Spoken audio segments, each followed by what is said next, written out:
That's a very funny comment. Let me just respond to that because it's just so... Where's the respond button? It was just here. I saw it yesterday. It's always... No, it's always right here. Oh, it must be this circle thing. No, that's not right. No, that's not it. Where's the respond button? It was right there yesterday. I just used it yesterday. Oh, yeah, this blob with a face, right? No, it's always right there next to the... No, right there, next to the damn curly Q banana square. It's always right there. Why isn't it right there? It's...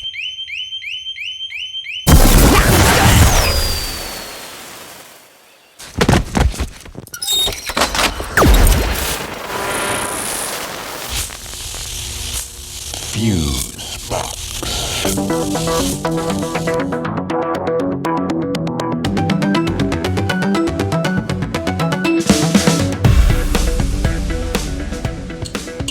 This is Fusebox number 256. IYKYK. If you know, you know.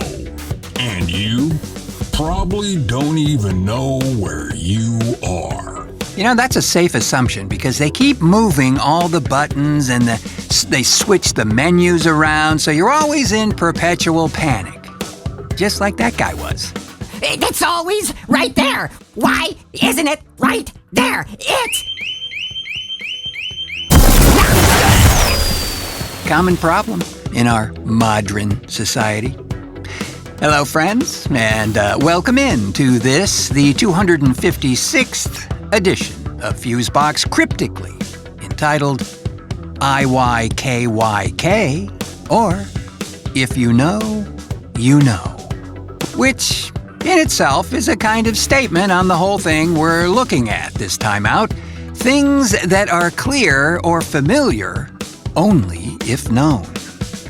And I'm your hanging upside down, so everything looks normal host, Mark Rose, and over there, the always in the know Grand Regent of the Rectifiers, Milt Keynes, everybody. Thank you kindly.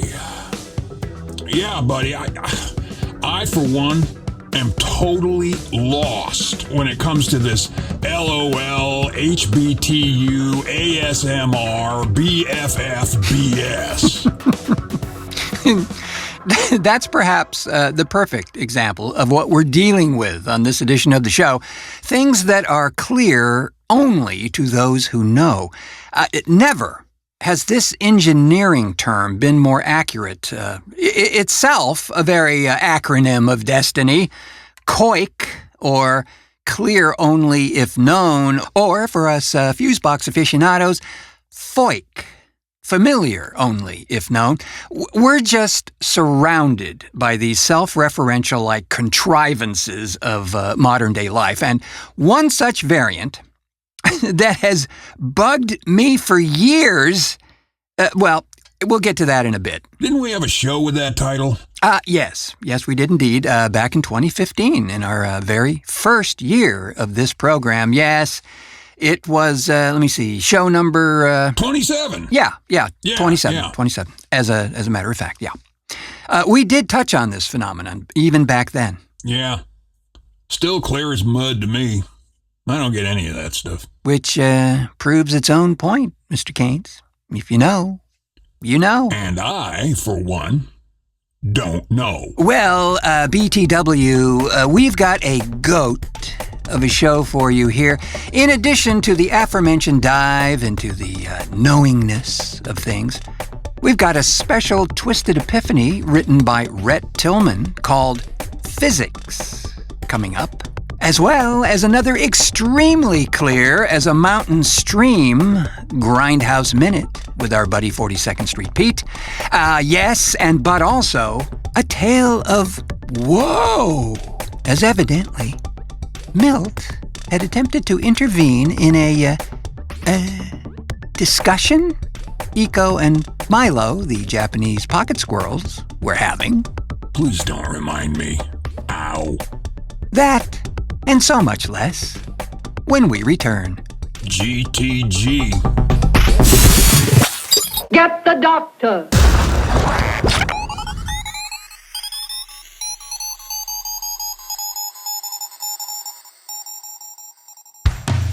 Friends, I just wanted to once again take a moment to tell you about a genuine labor of love from Fusebox contributor and just all-around decent chap, 42nd Street Pete, Grindhouse Resurrection Magazine. Well, in the first issue of GR, Pete does a fabulous job of retelling that first time he discovered what is commonly referred to as Euro horror, way back in 1965, when films like these played in real theaters and not on flickering TV sets at midnight or Saturday afternoons. Yeah, titles like The Awful Dr. Orloff, Lady Frankenstein, or even Terror Creatures from the Grave, where a youngster could spend an entire day in these theaters having the time of their lives. And as Pete writes, despite what you might think, be in an even safer place to experience them than today. Pick up a copy of Grindhouse Resurrection Magazine today. There's a link in the show description to do just that.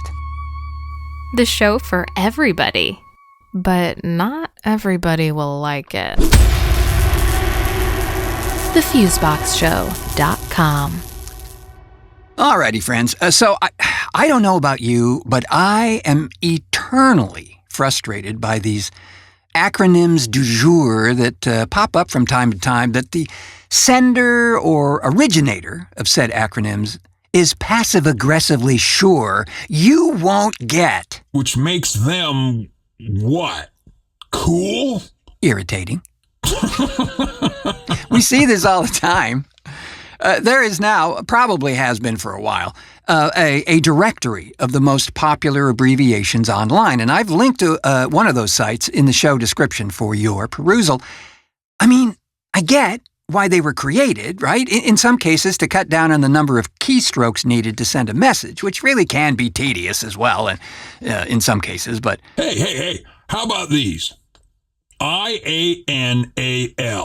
I'm sorry? IANAL. I have no... I am not a lawyer. Oh, well, that was clear as concrete. Or NSFL. No sloth fondling lane? Not safe for life. Huh. ORLY. Something to do with canoes? Means, oh, really? Yeah, see, there's just no way to know that unless someone has instructed you beforehand. Yeah, it's kind of like our language. Oh, no, don't get me started, Mr. Keynes. Remember my fave, right? Tough, cough, plow, dough. All spelled with an O-U-G-H, but pronounced completely different. There he goes. We shan't go there. So, in addition to these many abbreviations created in a self-referential hell dimension, what drives me absolutely crazy is a winged homunculus in a china shop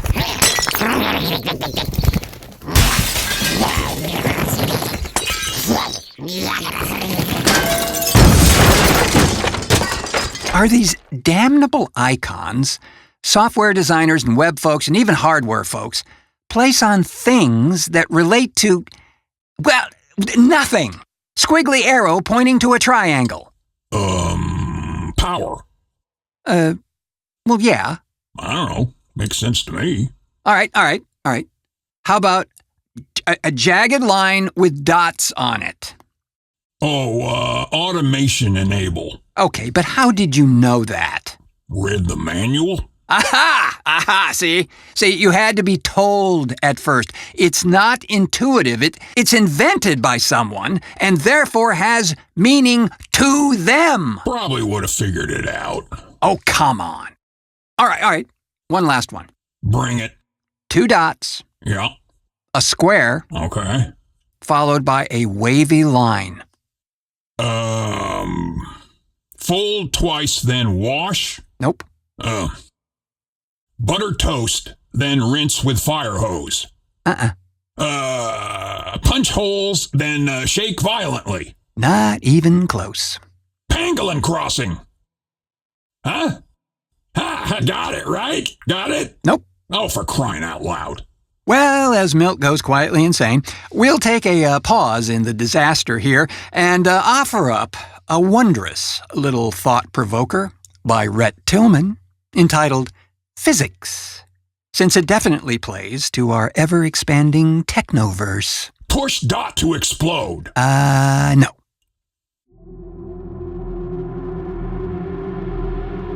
From whence we came, our fathers always wonder, and deign to think to wrench our lives asunder, thinking with deterministic view that all creative lies within a few. From nothing, so they tell us, we are gods, denying what they first had said was true, that there's no difference between our bodies and the pieces of the classical particle zoo.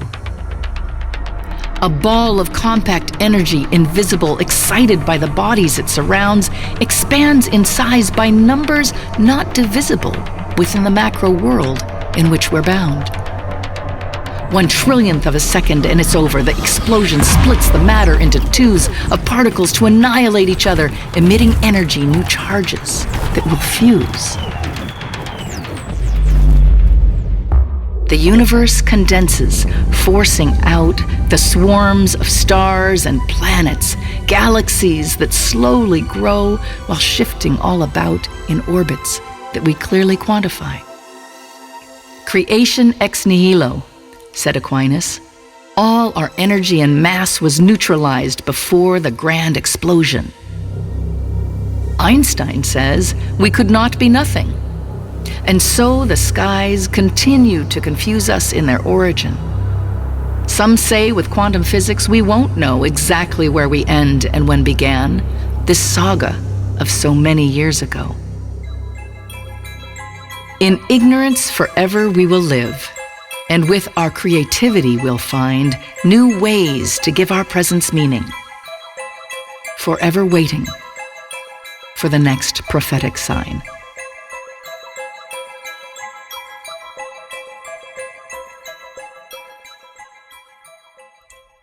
Press F9 for prophetic sign. And no. Another terrific piece there, written and read by Ret Tillman.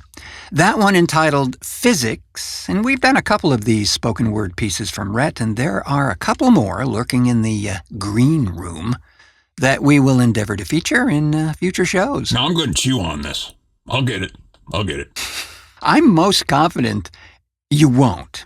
I have to add a little sidebar here to our IYKYK theme. Manufacturers of anything that put the same color printing of text on the surface that is the exact same color. For instance, on the back or underside of most stereo or home appliances, there's going to be a dark color or a white color or whatever, in which they make the butt-stupid decision to place written text in a sort of raised printing affair in the exact same color, as if raised up out of the plastic or whatever material the surface is made from. Pro tip, you can't read that stuff. Now that drives me crazy too. What sort of Bong Altered planning session was that? I'm sure it's to save a buck. They figure no one is actually going to read this anyway. Except when the instructions for connecting something to it are only on that side of whatever it is. Gives me a severe brain ache, Mr. Keynes. You know, should lock those brainiacs up in a totally white room. The instructions for release are in invisible ink. And speaking of fleshpots... Are we there already? It's certainly time to check in with our favorite Grindhouse connoisseur, 42nd Street Pete, as he takes a look at another classic from the Grindhouse era. This one, Andy Milligan's Fleshpot on 42nd Street. You didn't tell me where you were for the last few months. Where were you? I was playing house with some guy in Queens. Well, there's such a thing as a subway, you know. You could have used it, you know. Lucy uses it all the time, don't you, hon? Only she just uses the toilet. If you ever want to find her, just go to the 14th Street IRT toilet. She's the second one from the door. We'll get a fistful of knuckles.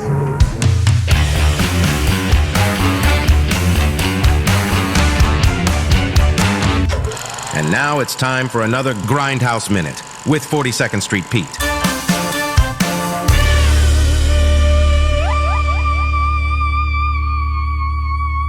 This is 42nd Street Pete bringing you a Grindhouse Minute. Laura Cannon and Harry Reams had worked together before in Fleshpot on 42nd Street, also known as Girls on 42nd Street by Andy Milligan. And the reason this film renaissance with me is because Andy got some conversations down in these bars about, who was selling what, who was hustling this, who was hustling that. And these were conversations I actually heard when I was hanging out in the early days. It's probably one of the most true-to-life films of life on 42nd Street in that area. It was done by a guy who basically lived there. I mean, let's face it, his horror films are pretty horrible, but when he went with the sex content and things, they were actually pretty good. Unfortunately, most of his stuff is lost. The early black and white stuff, legend is that Michigan's kid, Lou, melted him down because he hated Andy and he hated the whole business. I think it was Vinegar Syndrome just released this a couple of years ago. I think it's also in that box set from Severin, restored. There was also a harder version of it, too. An X-rated version. Laura Cannon is there under the name Diana Lewis, I believe, in this one. And, she's the supposed hooker with a heart of gold. And, she hooks up with Harry Reams. He's a nice guy. And then he gets killed in a car accident. And then she's back to hooking again. But it's a little slice of life, and it actually works. And it actually, like I said, it mirrors the era for that time. So it's pretty cool. Stay safe. We'll catch you on the flip side. Pretty cool indeed. Now, I've gone on record before as saying that I'm not the biggest Andy Milligan fan. And even as Pete said there, some of those other films are, well, even for me, unwatchable. Wow. Now that's saying something. Yes, I know. Now, I can gleefully suffer through some pretty dubious films and love each and every dilapidated frame, but some of Mr. Milligan's works left me underwhelmed. But this one, I've always wanted to see, and perhaps we'll make the effort to find it out there. Thanks again to Pete for unlocking this potential gem from the grainy mists of time.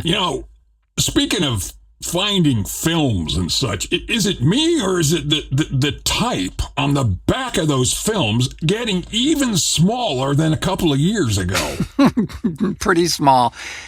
I guess, again, because of space limitations and credit requirements, they always had to get that type down to ant size to fit it all in. Again, wish there was a standard there, too. Sometimes just looking for the runtime on a disc is impossible.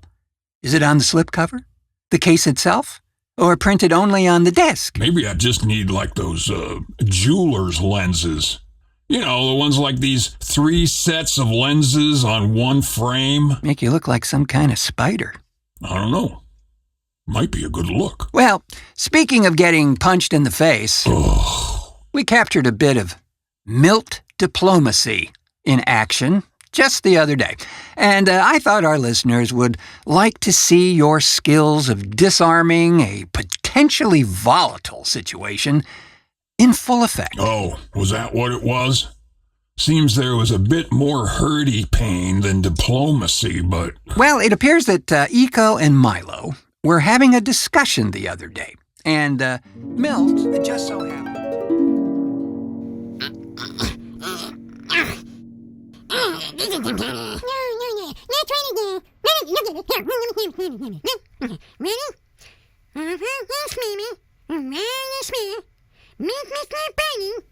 Pull in through. Oh, okay. Yes, let me see.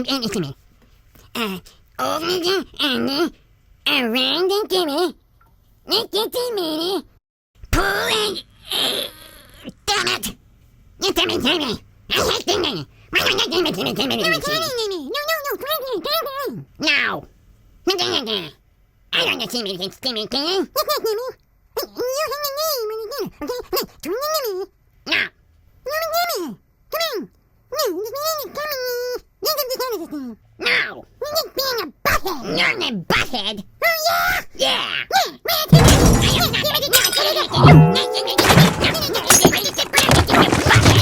What the heck frickin' fuck is going on in here? Eco, Milo, knock it off. Hey, stop it. Stop it right there, or no peanut butter martinis later, okay? Hey, knock it off. Butthead, double butthead. I said knock it off. Now, what's going on? Why are you two fighting? What? You're trying to teach Milo how to tie his shoes? What the hell for? Yeah, what the hell for? I mean, what the heck do Japanese pocket squirrels need to wear shoes for? I mean, seriously, little dude, you're animals, you're pets. It's not like you're human beings, so what do you need shoes for? I mean, Milk. Yeah. Well, I'm not saying anything. I mean, it's just that, you're Japanese pocket squirrels. Japanese pocket squirrels don't need shoes, right? I mean, come on. Besides, you don't even have thumbs. So how can you tie shoes that you don't even need when you don't have thumbs? Right? I mean, am I right? Guys? Why are you looking at me like that? Get him! Yeah! Wow!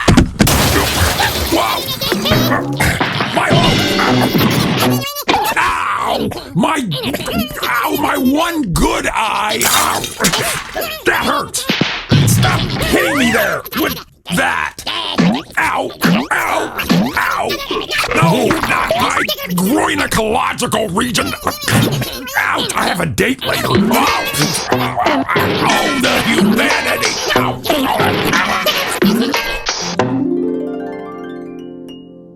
Yes, friends, pure diplomacy in action. Ow. So how'd you get that footage, bro? Oh, I have more hidden cameras and microphones around this place than can be detected by Earth science. As a matter of fact, a recent scan to determine the locations of the aforementioned devices resulted in a rather dramatic failure of the scanning device.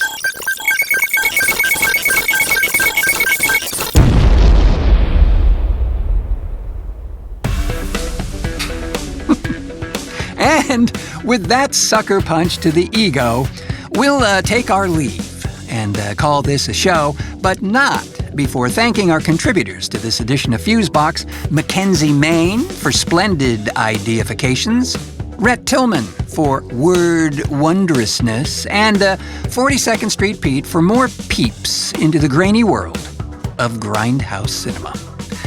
Thanks as well to the dial-olicious direction of the master of meters over there, Milt Keynes, for technical assistance and so forth and so on. A true slice.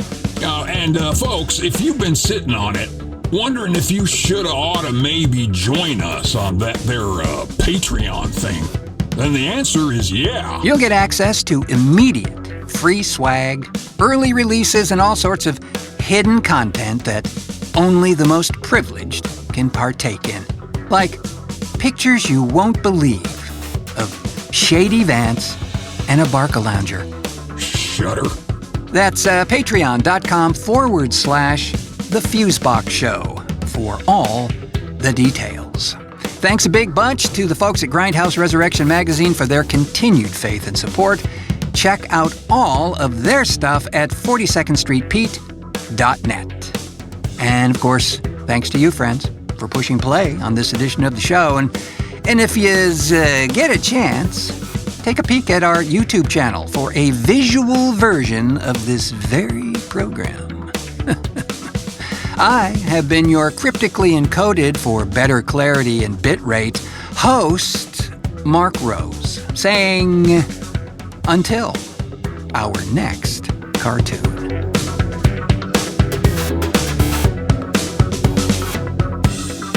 Okay. All right. What the hell was that icon, man? It's driving me crazy. Huh? Oh, well, I have no idea, man. I just made it up. What? You son of a...